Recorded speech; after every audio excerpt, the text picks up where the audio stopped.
जय हिंद दोस्तों, स्वागत है आपका हमारे YouTube channel explore with the Gagan में। दोस्तों, आपको पता ही होगा कि रशिया और यूक्रेन के बीच 1.5 साल से टेंशन्स चल रही हैं। ये दोनों देश आपस में लड़ाई लड़ रहे हैं, लेकिन अब रशिया के सामने एक बड़ा चैलेंज आ चुका है। और वो चैलेंज कोई यूक्रेन या नाटो की तरफ से नहीं, बल्कि रशियन आर्मी की तरफ से है। रशिया अब तक नाटो और यूक्रेन के खिलाफ तो युद्ध लड़ ही रहा था, लेकिन अब उसको युद्ध लड़ना होगा अपनी ही फौज के साथ। दरअसल आप बात अब सोचोगे कि गगन कैसी बात कर रहा है, रशिया अपनी फ़ौज के साथ युद्ध कैसे लड़ेगा? तो जी हाँ, ये वो लड़ाई शुरू हो चुकी है। इवन के रशियन आर्मी ने अपने शहरों के ऊपर कब्जा भी शुरू कर दिया। इतना ही नहीं, व्लादिमीर पुतिन जो रशिया के प्रेसिडेंट हैं, उनको मारने का प्लान भी रशियन आर्मी ने कर लिया है। लेकिन ये कैसी चीज़ है कि जो रशिया तो यूक्रेन के साथ युद्ध लड़ रहा है, तो रशिया की आर्मी और व्लादिमीर पुतिन के खिलाफ मारने के प्लान, ये चीज़ क्या है? तो मैं आपको बताता हूँ। दरअसल रशिया में एक तरीके से कहें तो 2 आर्मी हैं, एक रशियन आर्मी, दूसरी है वैगनर ग्रुप। वैगनर ग्रुप एक प्राइवेट आर्मी है। तो उसका क्या है सीन वैगनर ग्रुप का? अभी यूक्रेन में रशियन आर्मी तो बुरी तरीके से पिटी, तो अभी वैगनर ग्रुप ही रशिया की तरफ से यूक्रेन में लड़ाई लड़ रहा है। आपको बिलीव नहीं होगा, 80% लड़ाई अगर रशिया यूक्रेन में जीत रहा है तो just because of Wagner group. Russian army ने तो बद पिटवा दी अपनी पूरी, वो वैगनर ग्रुप ही इतना लड़ रहा है।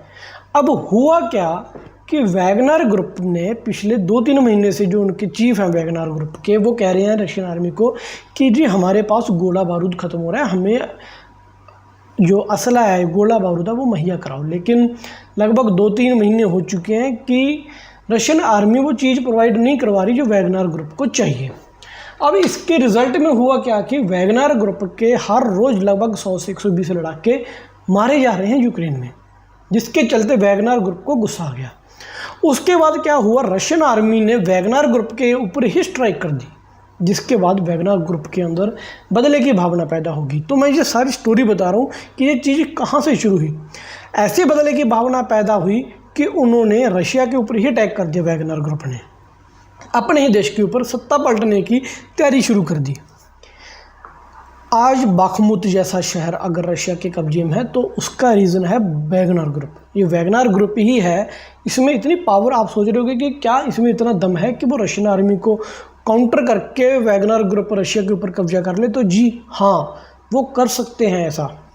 इसका साफ एग्जाम्पल देखने को मिल रहा है मॉस्को में।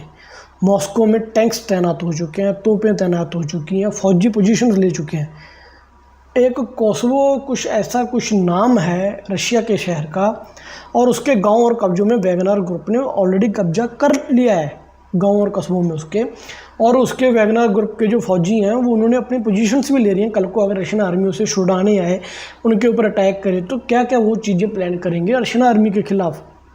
अब बड़ा सवाल है कि ऐसा हो नहीं सकता कि रशिया में ऐसा गृह युद्ध चलने के हालात नहीं, गृह युद्ध शुरू हो चुका हो तो यूरोप या यूएसए इसके ऊपर कोई प्रतिक्रिया ना दे। प्रतिक्रिया आई है। हुआ क्या अभी कि यूक्रेन में इतना बेवकूफ़ नहीं यूक्रेन के भी रशिया के ऊपर अटैक करेगा। दरअसल जब दुश्मन आप में ही लड़ रहा हो ना, तो आपका खुद का नुकसान क्यों करें? ऐसे ही पॉलिसी यूएसए की है। यूक्रेन की पॉलिसी सारी यूएसए यानी अमेरिका बना रहा है।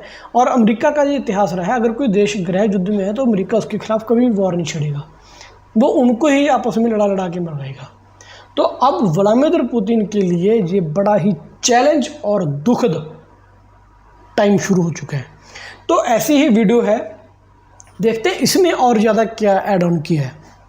हालांकि मैंने 90% तक तो आपको एक्सप्लेन कर ही दिया कि जो रशिया में ये चीज़ें हुई हैं, क्यों हुई हैं, क्या इसका रीज़न है। चलो देखते हैं इसमें भी क्या है वीडियो में, क्योंकि एक के बाद एक हर घंटे इसमें अपडेट आ रहे हैं। मैं कोशिश करूँगा कि स्टोरी के थ्रू आपको बता सकूँ जो भी मेरे पास इन्फॉर्मेशन है। तो लगातार जो इन्फॉर्मेशन है ये तो हम पर डेली एक वीडियो डालती हैं।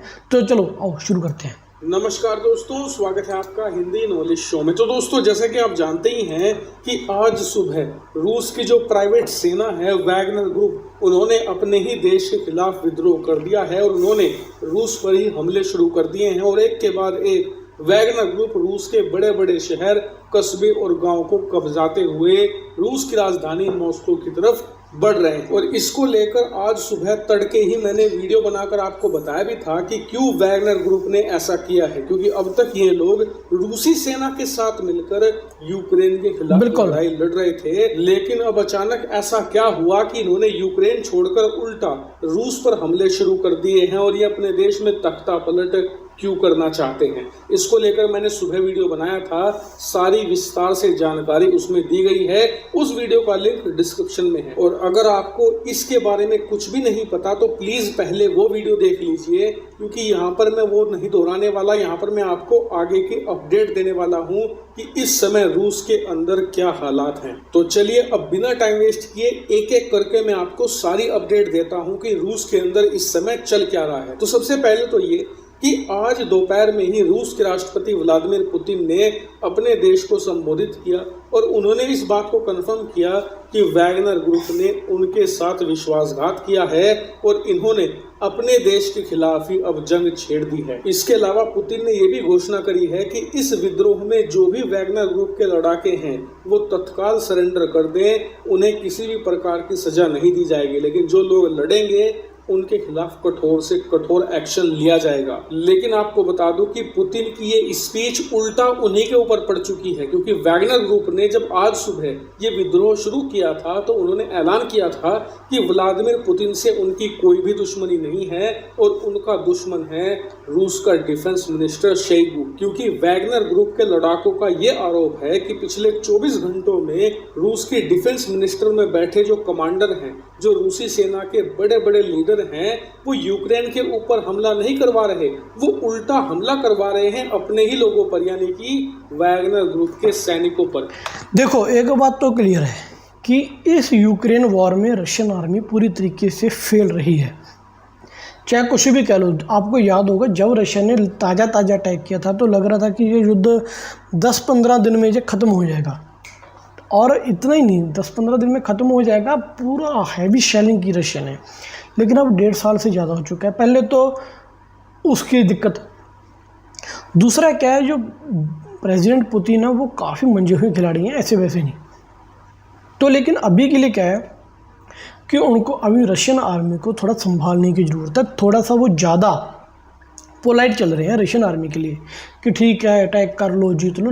तो थोड़ा सा एज अ लीडर उनको स्ट्रांगली अब रशियन आर्मी के खिलाफ पेश आना होगा। अब कॉमन सेंस है कि मैं किसी की तरफ से युद्ध लड़ रहा हूँ तो मेरे ही बंदा मुझे ही मार रहा है, तो मेरा दुश्मन कौन हुआ? तो मेरा बंदा ही मेरा दुश्मन हो गया ना। ये दिक्कत क्या है ना नंबर गेम की, जहाँ तक मुझे लग रहा है कि अगर मान लो ये सीज़ फायर हो जा रहा है कहीं ना कहीं, या मान लो युद्ध रुक गया, तो रशियन आर्मी कहेगी क्रेडिट हम लें, वैगनर ग्रुप कहेगी क्रेडिट हम लें। तो कहीं ना कहीं मुझे क्रेडिट गेम ज़्यादा लग रही है टू बी ऑनेस्ट, जिस वजह से रशियन आर्मी ने वैगनर ग्रुप को वेपन्स नहीं मुहैया कराए। खैर ये तो बाद में पता चलेगा सारा कुछ, मैंने रीज़न आपको बता दिया ये क्या क्या चीज़ें हुई हैं। हाँ, व्लादिमीर पुतिन ने ऐसा कहा है तो हो सकता है कि कोई उनकी स्ट्रेटजी, देखो व्लादिमीर पुतिन एक राष्ट्रपति हैं, उनके नीचे डिफेंस मिनिस्टर सारे आर्मी कमांडर्स हैं। अगर व्लादिमीर पुतिन उनकी सपोर्ट में आके बयान ये ना देते तो हो सकता है कि वही आर्मी ही पुतिन का तख्ता पलट कर देती। तो उनको कहीं ना कहीं अपनी सेना का भी मुनार बढ़ाना है। भाई यूक्रेन जैसा देश हालांकि वो कहीं नहीं टिकता, उसके आगे पूरे अमेरिका, यूरोप, नाटो सारा सपोर्ट कर रहा है, इंटेलिजेंस होगी, ड्रोन्स के जरिए वेपन्स दे रहे हैं उसको। मैंने पहले जिक्र कर चुका हूँ अपनी वीडियोज़ में कि रशिया अकेले यूक्रेन के खिलाफ नहीं 40 देशों के खिलाफ युद्ध लड़ रहा है। तो अब भी क्या है कि ये थोड़ा सा मुझे लग रहा है कि conflict of interest and trust ये हो रहा है। क्यों हो रहा है? अब ट्रस्ट देखो, यार सी बात, अपने लोगों को मारेंगे तो हो सकता है कि वो यूक्रेन ने भी करा दिया हो, रशिया के जहाज रशिया के तरीके से पेंट करा के। तो ये यूएसए की कोई साजिश भी हो सकती है, वैगनर ग्रुप को बरगला दिया हो, या फिर हो सकता है कुछ रशियन आर्मी में कोई गड़बड़ करी हो।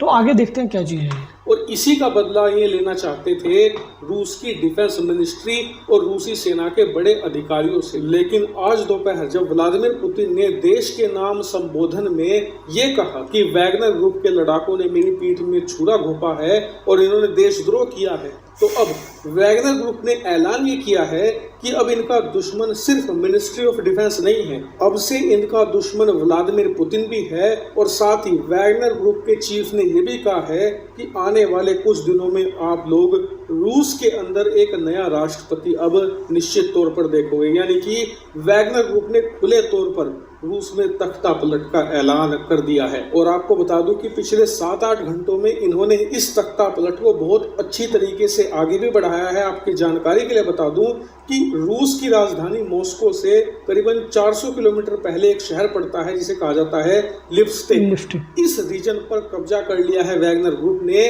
और अब ये लिप्स्टिक से आगे बढ़ रहे हैं मॉस्को की तरफ। यानी कि मॉस्को से अब मात्र 400 किलोमीटर दूर है वैगनर लड़ाके और करीबन इनकी संख्या 25,000 से ज्यादा बताई जा रही है। वहीं रूस के अलग अलग इलाकों से ऐसी वीडियो निकलकर सामने आ रही है जिसमें कई बार वैगनर ग्रुप के लड़ाकों का जबरदस्त स्वागत किया जा रहा है, गांव में, कस्बों में, शहरों में। वहीं कई इलाकों में इनका बिल्कुल विरोध भी हो रहा है। और बात सिर्फ यहीं तक सीमित नहीं है, आप जानकर हैरान होंगे कि स्थिति इतनी ज्यादा गंभीर हो चुकी है कि व्लादिमीर पुतिन यानी कि रूस के राष्ट्रपति को दुनिया में अपने सभी एलाई कंट्री से मदद मांगनी पड़ रही है। स्क्रीन पर आप देखिए, खबर निकलकर सामने आई है कि रूसी राष्ट्रपति व्लादिमीर पुतिन ने तुर्की के राष्ट्रपति रेसेप तैयब अर्दोगान से बात की है और उन्हें रूस के अंदर हालात से अपडेट किया है, यानी कि उन्हें जानकारी दी है और तुर्की ने रूसी राष्ट्रपति पुतिन को समर्थन का ऐलान किया है। वहीं जो तमाम मध्य एशियाई देश हैं जैसे कि कजाकिस्तान, किर्गिस्तान, तुर्कमेनिस्तान, इन सभी देशों के राष्ट्राध्यक्षों से भी व्लादिमीर पुतिन ने बात की है और समर्थन की मांग करी है। लेकिन कजाकिस्तान के राष्ट्रपति ने समर्थन देने के नाम पर चुप्पी साध ली है। यानी कि व्लादिमीर पुतिन न सिर्फ अपने देश में बल्कि फॉरेन पॉलिसी के मामले में भी घिरते नजर आ रहे हैं। हालांकि आपका सवाल होगा कि क्या पुतिन का तख्ता पलट वाकई में ही संभव है? तो देखिए, मेरा पर्सनली ये मानना है कि व्लादिमीर पुतिन को सत्ता से हटाना इतना आसान काम नहीं होगा। वो एक मंजे हुए नेता हैं और सबसे बड़ी बात उनके साथ रूस की थल सेना का साथ है। लेकिन फिर भी कभी भी कुछ भी हो सकता है जियोपॉलिटिक्स और इंटरनल पॉलिटिक्स के अंदर। किसने सोचा था अब से 2 दिन पहले कि रूस में तख्ता पलट की कोशिश होगी? किसी ने नहीं, लेकिन अब हुआ ना। इसीलिए आने वाला समय बहुत ही ज्यादा महत्वपूर्ण है और मैं आपको लगातार अपडेटेड रखूंगा रूस के अंदर घटे हर एक हालात से। आप लोग चैनल को सब्सक्राइब करें। बिल्कुल, तो हिंदी नॉलेज शो ने काफ़ी इन्फॉर्मेटिव वीडियो दे दी। तो वही चीज़ें हैं जो मैंने ब्रीफ में पहले बता दी, इन्होंने बता दिया, आपको समझ आ गई, तो मुझे कुछ एक्स्ट्रा ऐड ऑन करने की ज़रूरत नहीं। लेकिन मुझे क्या लग रहा है कि आगे क्या होगा, व्लादिमीर पुतिन वैगनर ग्रुप से भी बात करेंगे, तो जो उनकी रिक्वायरमेंट्स है वो फुलफिल कर देंगे और दैट्स इट, सॉल्व हो जाएगा। 1-2 जो अपने कमांडर हैं हो सकता है उसको हटा भी दें, क्योंकि रशिया यूक्रेन के साथ युद्ध फौट कर रहा है ऑलरेडी, लेकिन खुद अंदर गहरा युद्ध फौट नहीं कर सकेगा। और व्लादिमीर पुतिन का जो मैं बोलूँ कि उनकी पर्सनैलिटी कैसी है, वो है कि एक मैंने स्पीच सुनी थी, उन्होंने कहा था कि you can't expect this world without Russia. तुम लोग इस दुनिया को जैसे कहते हैं ना कि एक्सपेक्ट नहीं कर सकते कि ये रशिया के बिना रहेगी। ये दुनिया रशिया के बिना इस दुनिया का रहना कोई उम्मीद ही नहीं, कोई चांस ही नहीं। तो कहना कि वो डायरेक्ट मैसेज है कि अगर लगा कि अब बिल्कुल ख़त्म हो चुका रशिया, अब रशिया की जैसे कहते हैं कि जान पे बनाए, तो वो न्यूक्लियर भी चलाएंगे। रशिया के पास लिटिल बॉय जैसे बॉम्ब भी हैं, काफ़ी हैं इनके पास, तो कर सकते हैं वो, अभी ये कर सकते हैं। और मैं एक चीज़ और बताऊं कि रशिया यूक्रेन का युद्ध वर्ल्ड वार में, ये ऐड कर रहा हूँ मैं, टॉपिक बदल सकता है। क्यों? आप पिछले दोनों वर्ल्ड वार अपना अगर देखोगे तो यूरोप से शुरू हुए हैं। पहले कुछ टाइम तक, 1-2 साल तक ये 1-2 देशों के बीच कॉन्फ्लिक्ट थे, लेकिन धीरे धीरे इसमें देश जुड़ते गए, कॉन्फ्लिक्ट बढ़ता गया और वर्ल्ड वार में बनता रहा। तो कहीं ना कहीं मुझे लग रहा है कि अभी ये एक स्टेप है टूवर्ड्स द वर्ल्ड वार। अगर चाहे पुतिन का तख्ता पलट हो ना हो, इनका मैंने हिस्ट्री पढ़ी थी नासिर देवास की, तो उन्होंने कहा था कि पुतिन का मर्डर अटैम्प्ट होगा लेकिन वो फेल हो जाएंगे, पुतिन बच जाएंगे, राष्ट्रपति बने रहेंगे। तो देखते हैं, लेट्स सी फ्यूचर की कोख में क्या है। तो वीडियो कैसी लगी, यहाँ तक आए तो आई होप कि वीडियो अच्छी लगी होगी। आगे किस तरीके की वीडियो चाहते हो कमेंट करके कमेंट सेक्शन में बता देना। और इन्फॉर्मेटिव लगी वीडियो, कुछ सीखने को मिला तो please don't forget to like share subscribe this channel. Facebook के ऊपर देख रहे हो तो पेज को लाइक कीजिए, फॉलो कीजिए। मिलेंगे नई वीडियो के साथ, मुझे दीजिए इजाज़त। जय हिंद।